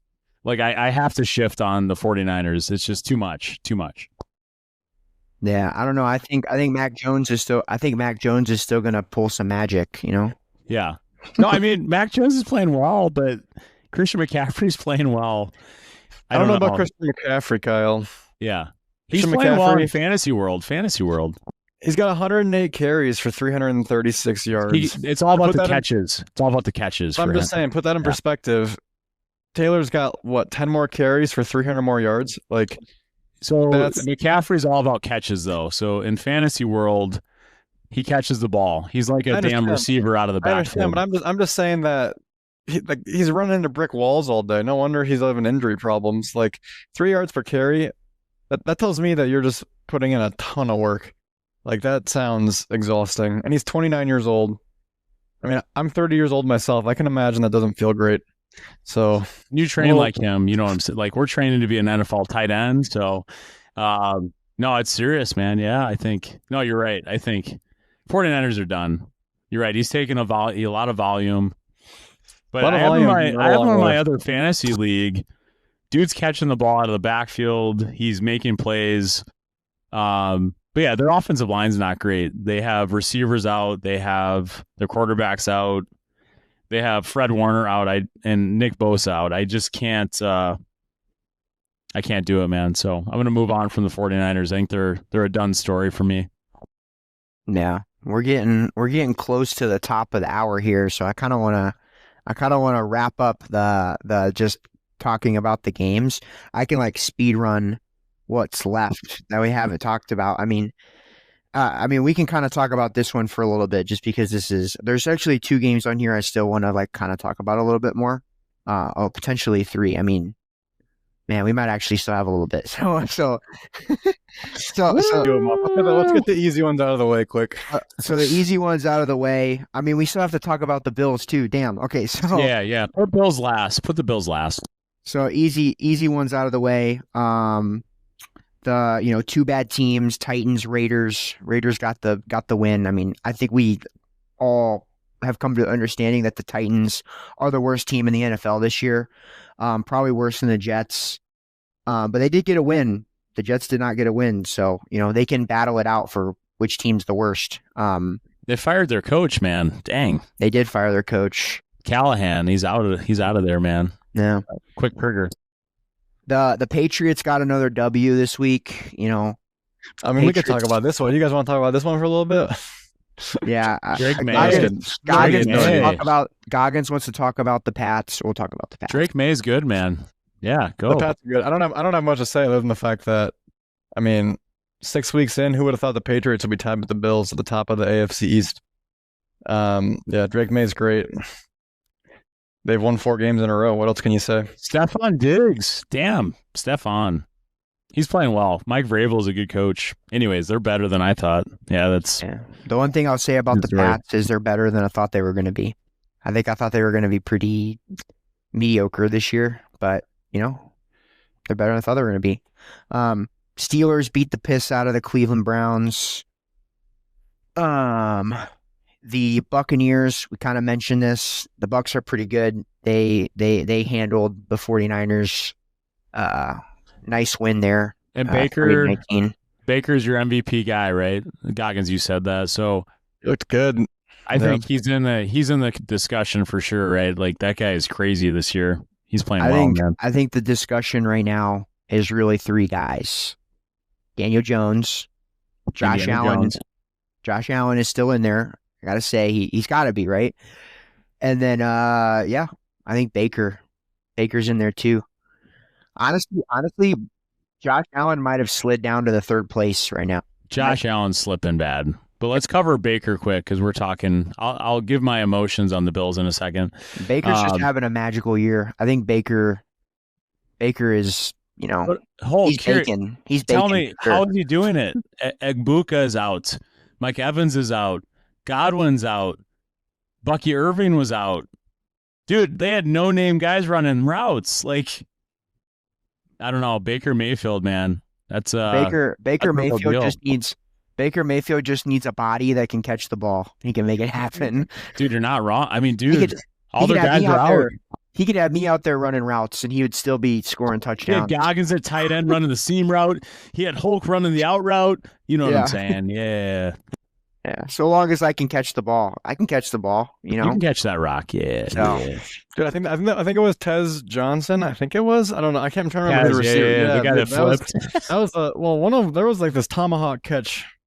I think it was him. That was like the play of the week for me. That was a crazy catch and a sick bomb from Baker. But yeah, I mean the Buccaneers look good. Baker looks spicy. So look out. Yeah. It's just how is he doing it, man? With he's got all third string guys. It's like the other way he's doing it though is I got Rashid on my fantasy team because Bucky Irving's been out, and they've been running the ball well. They're still running the ball well. Well, they got Tristan Wirfs, the Iowa boy at tackle, so that's why they're running the ball. You know what I'm saying? Yeah, one of the best tackles in the NFL. I don't know. Baker's still just finding a way. He doesn't need elite receivers. Like I said, he just needs guys that can run routes and catch the ball, and he'll be good. Yeah, he's probably the number one NFL MVP candidate right now. Goggins, you talked me into it. I feel it now. No, but seriously. Yeah, I feel it. But also this week, like you said, he might have been able to get it done just because the 49ers defense is so beat up. It is, but the Buccaneers offense is beat up too, so I got to give them credit, man. Jeez. I mean, holy crap. Continuing the speed run through the games. Yeah, I mean, another kind of interesting game was the LA Chargers in Miami. They almost lost to the Dolphins. They squeaked it out at the end, game-winning field goal, which is insane. Yeah. The Chargers, man. The Chargers have been charging a little bit as of late. They've been charging quite a bit. Yeah. That team, man, they know how to give their fans stress. That's all I can say about the Chargers. They should be good. This is going on 10 years where they should just be a solid football team, and they just, they find ways to make games challenging for themselves. So, and it's always self-inflicted wounds with them. That's like the classic charging. It's always self-inflicted wounds. Yep. The only thing I have to say is Tua after the game. What are you doing? I don't know. Did you guys see the Tua thing after the game? I didn't see it. What happened? The press conference after the game. He this is the biggest story from that game. I don't know, in the media at least. So he was talking and he's like, yeah, so my teammates have been showing up late to player-only meetings, and I don't know. He was basically calling out his teammates. He was talking leadership sucks. Basically, in my mind, he's calling out the coach. He didn't say that, but anyways, I think the Dolphins, they got to do something. They got to figure out their leadership over there. So yeah, and the Chargers should have won by a lot, but the Dolphins are a mess. I mean, Tua, what are you doing?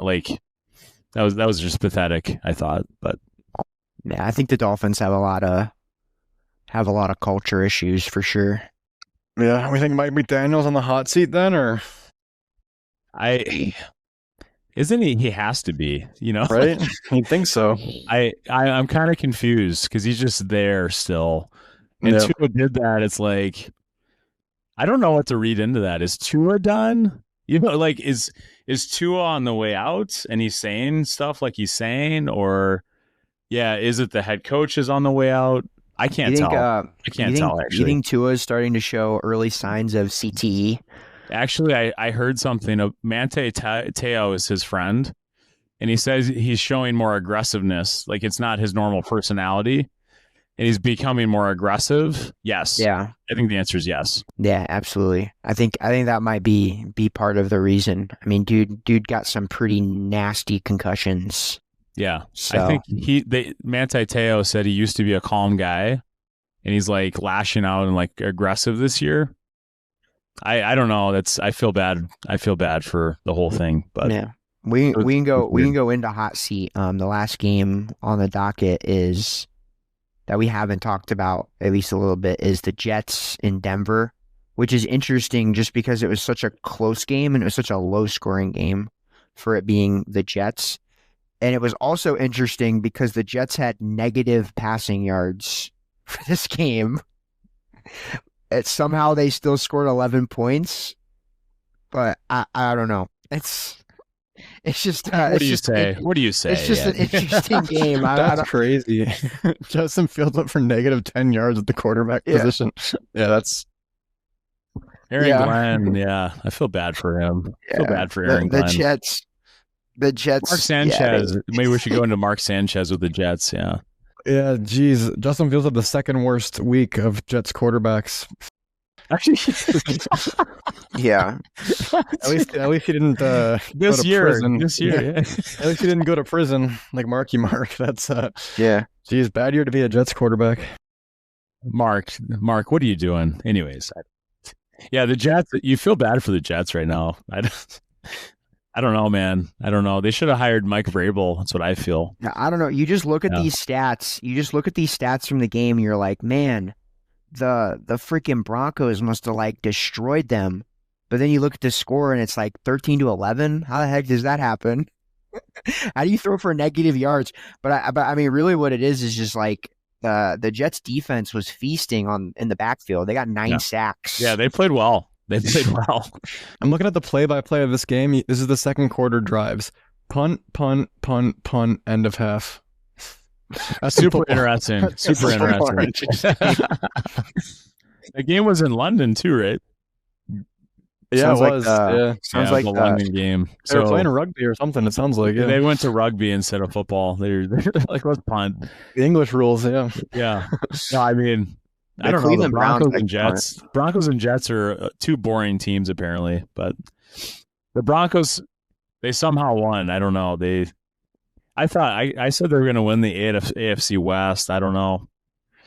After that win, I'm not sure what's going on, man. So I'm not sure if I should hold that call, but yeah. I mean, let's get into the hot seat. I think at least the coaches that come off my mind right away, obviously, the coach of the Miami Dolphins, like we said, and then I think Jim Harbaugh, for sure, or is it John? John is the coach of Johnny Boy. It's Johnny Boy. Yeah, it's Johnny Boy. Jim too. Johnny Boy. Like Jim and John. And John. I think they're both on the hot seat. They're both. Yeah, they're just gonna be. They're just the Harbaughs. Get them out of here. Yeah. I think the Harbaughs are on the hot seat. I mean, it's just been that kind of year in Baltimore. So, and then I guess the Tennessee Titans, but they're not really on the hot seat because they already pulled the trigger. They have the parachute out. Yeah, yeah. I feel like that's a quick trigger, isn't it, boys? I don't know. That's a quick trigger. You're not that far into the season just to pull the trigger. Your young franchise quarterback called your team ass. Like, yeah. I think that's actually the appropriate time to fire your coach. I know. I said I'm going to keep it a buck. We're ass. They got to bring James Franklin in there. That's what they got to bring James Franklin into the Titans. All these coaches are making all these millions, getting cut early. I don't know. That's what I should have gone into NFL coaching. Let's throw that.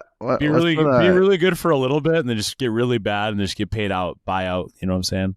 Yeah. Let's throw the Jets head coach into the mix too. You think Aaron Glenn? Woo! That's yeah. I mean, I'm gonna stick with my hot seat call. I think John Harbaugh is my number one, and I feel bad about it. but you gotta cut the cord at some point. So I don't know, man. Yeah. I don't know. It's hard to do. Like, yeah, I get it. Like, he's had a great career there over 17 years. But I don't know, man. I don't know. That's my number one right there. You got to cut him. I mean, it's not that unusual. I mean, teams do it all the time. I mean, the Patriots fired freaking Bill Belichick, and he won like 6 Super Bowls for him. Or Philadelphia with Andy Reid, right? Kind of moved forward and moved on. I think it's John Harbaugh's time. That's got to happen. He's a great coach, though, so he'll go somewhere else. But my number 2, I don't know, Mike McDaniel. Yeah, the Dolphins. It feels like either they're going to stick with him and get rid of Tua, like I said. I don't know. They don't seem to be pulling the trigger, man. I'm not sure on that one. I don't think he's on the hot seat, and I would have fired him by now if I was going to fire him, but that's just me. He's funny. Did you see he did like an interview? He did like an interview where they were like asking him, and he's just like, "Well, our problem is that we need to like win games to win games," or something like that. I like him. Yeah, I think he's funny. He's a good offensive guy. Like, I think it's Tua. If Tua gets traded or cut or something, like, yeah, that coach is staying. Who do they get though? Like, who do they go and get? I don't know. I don't know. Yeah, I don't know, but I think Mike McDaniel, like, I think he's got AR-15? AR-15 on a trade. Come on, they should come grab AR. Tua for AR. You think so? I mean, that could happen. That could happen. No, they can keep Tua. We'll give him AR. we'll give him AR, and I think they should give us like Jalen Waddle. We'll take Jalen Waddle off their hands. Waddle would be good in that offense, man. Yeah. A slot receiver. I don't want Tyreek because he's just too much. And he's hurt. And he's done for a while too. Who else is really bad in the NFL? Yeah, you got Jets, Aaron Glenn. I'm not going to put him on the hot seat. Titans already fired their guy. Raiders can't fire Pete Carroll too early. Too fresh. Too much gum to chew. The Cardinals. How about this? The Cardinals. The way they've been losing, I don't know. If they lose another game and they're 2-4, and they're losing these weird games. Again, I don't think they should fire the guy, but I don't know. I think the NFL is kind of like that. They probably should have won at least 1 or 2 of those games. They should have beaten the Titans, and they lost super close games. So I don't know. That's a weird team to me. Like, they had some expectations. They're very weird. They're not playing the way they probably should. Anyways, if the Bulls keep playing like they are, I don't know. Maybe I'll put that guy in the hot seat. I'm done with this style of football. All right. No, I think I'm gonna stick with Harbaugh at 1. I think I'll throw. I'll probably throw Glenn in there at 2. The Jets. He's been the coach there for a while, right? Or did he just get hired? He just got there. Oh, he just got there. So I mean, hey, probably not. Then he's got 0 wins. Though. they'll probably let him have a losing record for at least 1 more season before. I don't know. You might be onto something, man. You might be right. In that case, season, out of here. It's probably it's probably good old the Dolphins and the Ravens head coach. That's what I would say.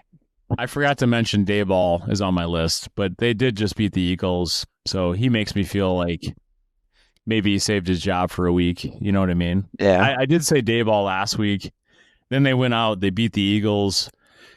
I don't know. I don't think he's the right coach, but hey, he beat the Eagles, so I don't think they can't pull the trigger on that guy after that, I don't think. Man, what about the Browns? What are the Browns doing?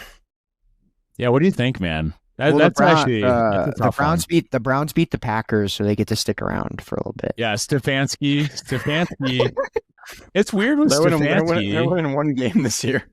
I'm telling you, that's the only game they're gonna win, and that was insane. It's because of Joe Flacco. He's elite.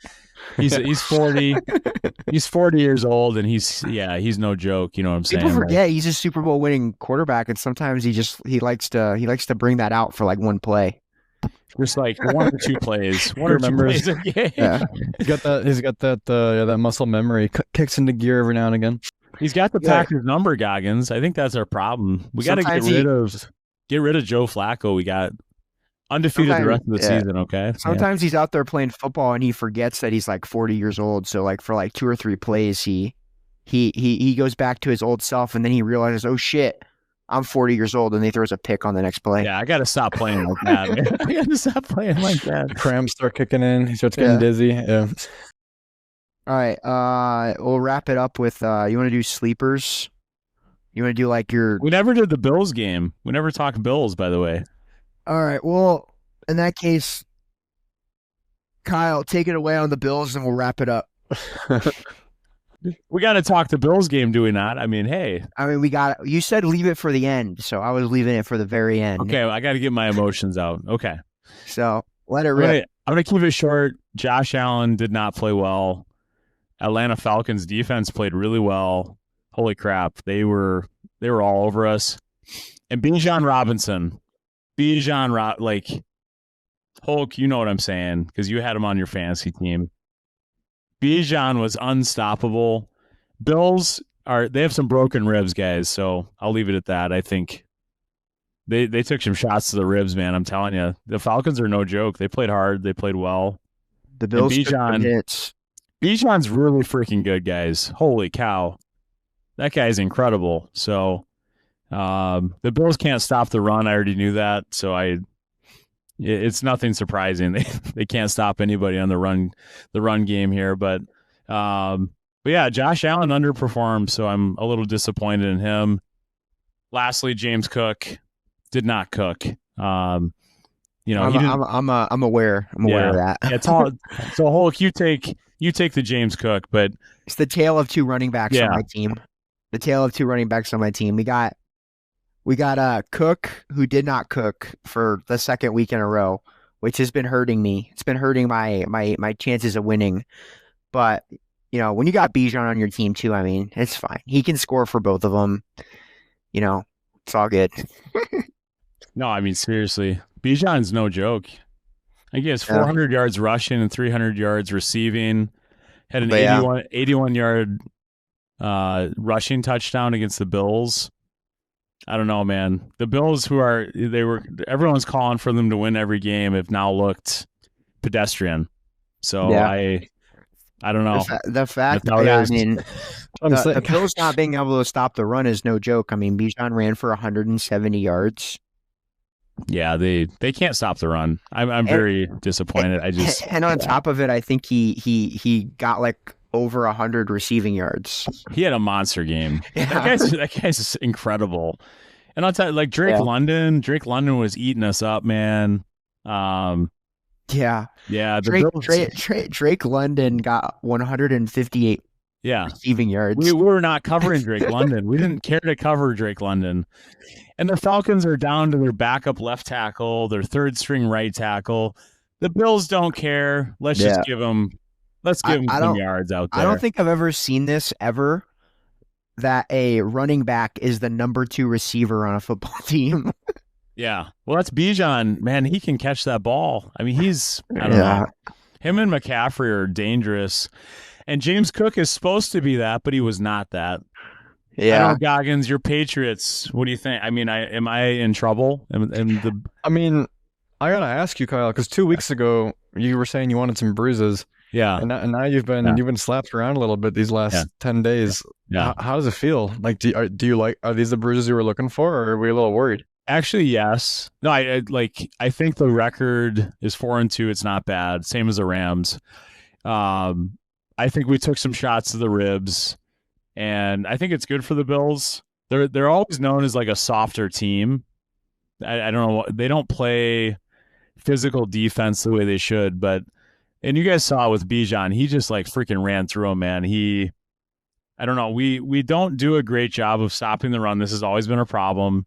And it's McDermott's defense. We play a 4-3 style with safeties that come up and tackle.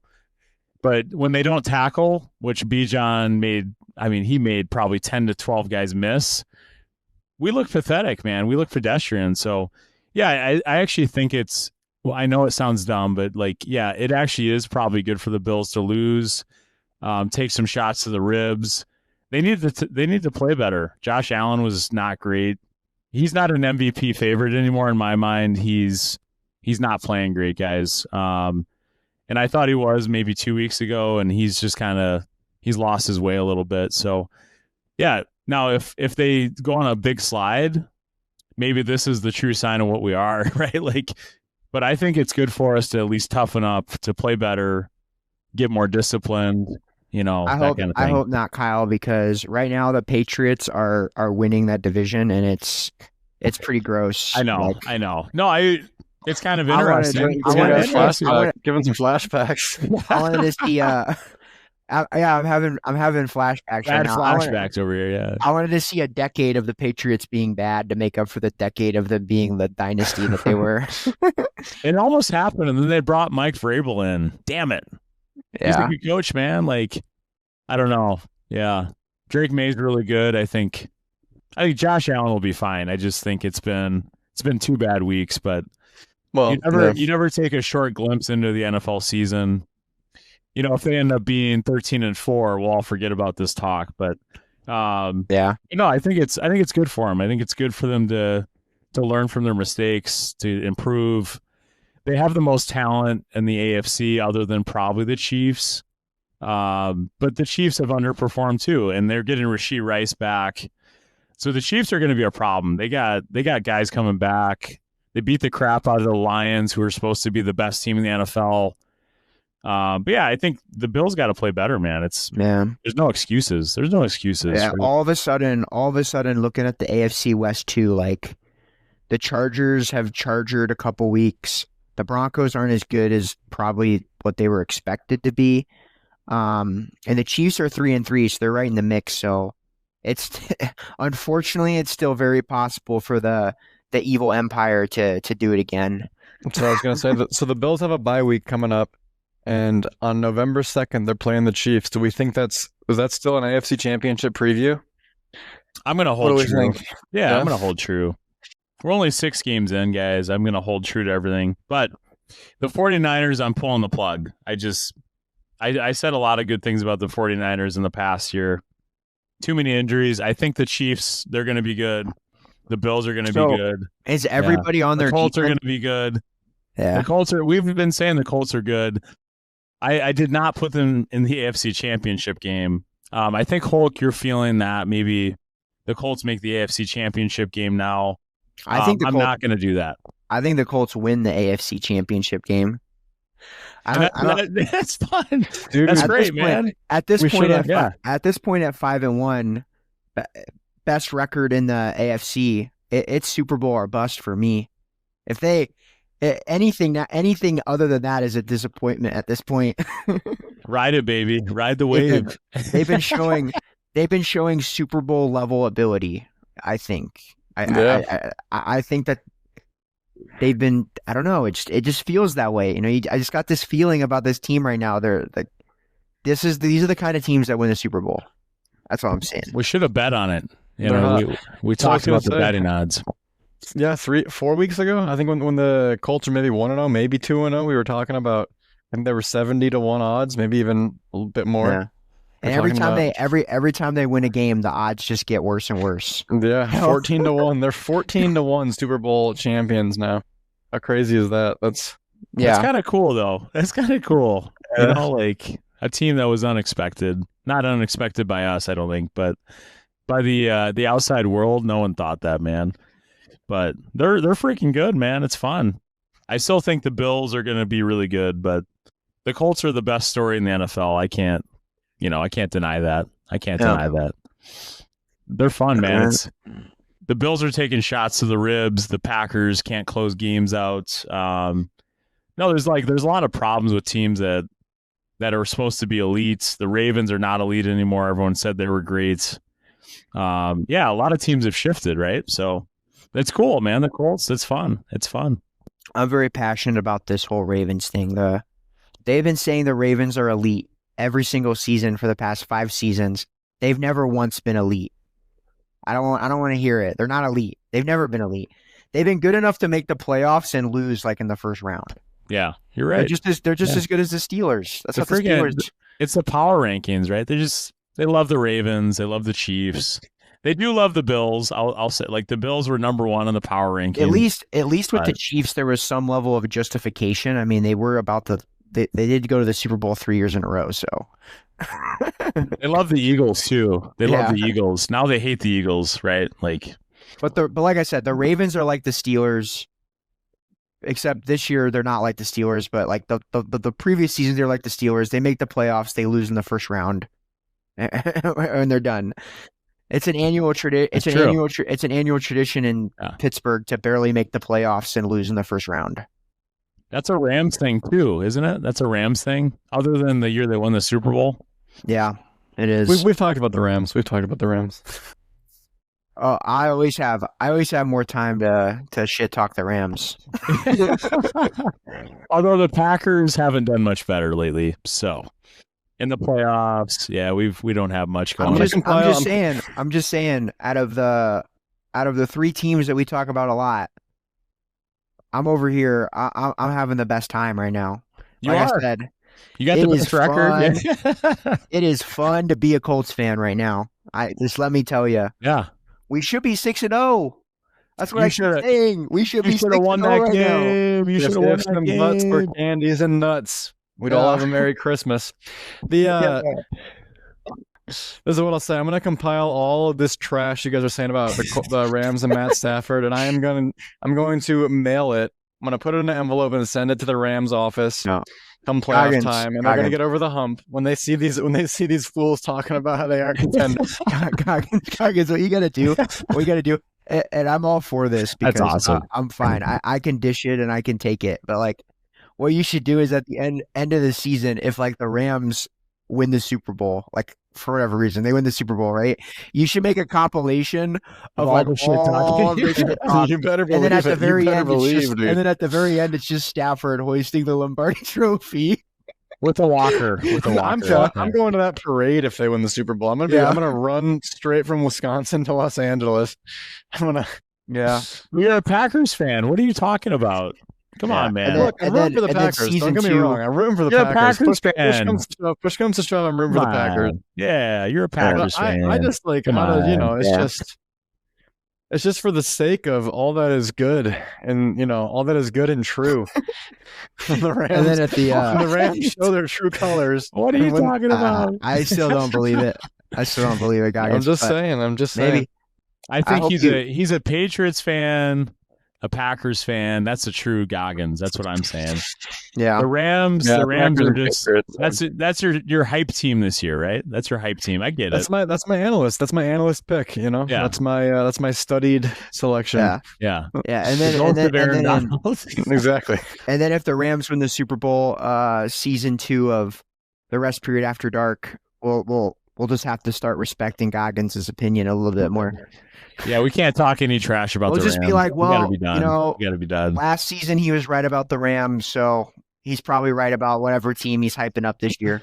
Yeah, I'm going to show up week 1 next year talking about the Tennessee Titans and the dynasty they've been building. You guys are going to have to sit there and listen to me for 7 weeks. What? I'll be like, what? The Tennessee Titans? That's all right, man. Come on. He's going to be like, you got to believe me, guys. Cam you got to believe what I'm saying, man. Got a new coach this year. This is their year. Titans will be getting John Harbaugh. That's what I'm feeling. Come on, man. Hey, that makes sense. That makes sense. No, I think the last game, I guess we didn't talk about the Bears and the Redskins. The Bears won against the Redskins. I'm not too happy about this. Jaden Daniels fumbles the football late in the game. I don't know if you guys watched, but blocked field goal, right? Yeah. Wasn't there a blocked field goal too? Yeah, a little bit earlier. But no, the Bears made a field goal to win the game. But Jaden Daniels just freaking drops the ball, basically hands it to the Bears. They take it down and kick a field goal to win. So I'm not too happy with Jaden Daniels right now. But anyways, the Bears, I thought they were terrible. The Siberian Bears, the Moscow Bears. They're playing pretty well. Dude, they're 3-2, so ever since we stuck those boys in the gulag, they've been showing some teeth. They did not want to go. They did not want to go to Siberia. They're a tougher team out there. Well. They played well. We sent them out to Siberia, and they realized they needed to start playing football because they don't want to be out there. Like Goggins made that shirt, and instantly they went on a 3-game win streak. So It's true. maybe we should pull that thing off the apparel line. Let's get that out of there. It's gonna become the rally cry. Yeah, We don't want to push them in the right direction. We want the Bears to be bad. So if the Bears pass up the Packers this year in the standings, we'll make a shirt. We'll send the Packers somewhere. we'll be crying. No, Goggins and I will be crying if that happens. You know what I'm saying? Like, if the Packers lose this week, they could be in third place in the NFC North. Terrible. If the Bears pass the Packers, we're taking a mental health break on the rest period. If the Bears, we can't even. If you say Micah Parsons, I'll PTSD. Come on. They'll be the Berlin Packers, dude. That actually makes sense, right? Like send them up to Berlin. It's all good. It's nice and chill. Siberian Bears make sense though. Go out in the wilderness, go in the mountains, go do some crazy stuff, Yeah. But no, I think if the Packers lose, I'm going to be pissed, guys. If they lose to the Cardinals this week, you're going to see a new Lombardi. I'm going to come at you guys, and it's going to be all Colts. It's going to be a new day. Okay. If the Packers win, though, I'm going to be very fired up. The best team in the NFC. So it's saying in two directions. This is a season-defining week for the Pack. End of season. This is important. by week 17, end of season, you guys will be fully on board. You'll be on the Colts train. I feel like Goggins and I are on the Colts train way before anyone else. Yeah. Hulk had this going, right? This is real. This is Hulk. Goggins and Lombardi, they felt the Colts love. You know what I mean? Like we were into the whole storyline. Absolutely. But no, if they're 6-1, they're definitely going to the playoffs. Like there's a very small likelihood they don't make the playoffs at least, right? So we gotta give them credit. That's freaking crazy. I didn't have them in the playoffs to start the year, so they're in the playoffs in my mind. They're definitely going to do that. AFC Championship's aggressive, but why not, right? They're playing well, man. Who knows? And the Packers better pick their stuff up because they're not performing the way they're supposed to right now. The Bills, same thing. Rams have to beat the Jaguars this week in London. That's a big matchup. That's a 4-2 matchup. Yeah. That's a fun one. That's a fun matchup, I think. Yeah, the Rams are winning that football game. The one thing we haven't talked about, the Pittsburgh Steelers. Are they real? Are they legit? 4-1? What do you think? 4-1. Actually, what do you guys think about the Steelers? Because I have my take on Aaron Rodgers, but what do you got on this? What do you think? I think the AFC North is the worst division in football. Yeah. So I think that helps for starters. Yeah. I think the Steelers are always good. I think Aaron Rodgers does enough. I think they'll make the playoffs and probably lose in the first round. Yeah.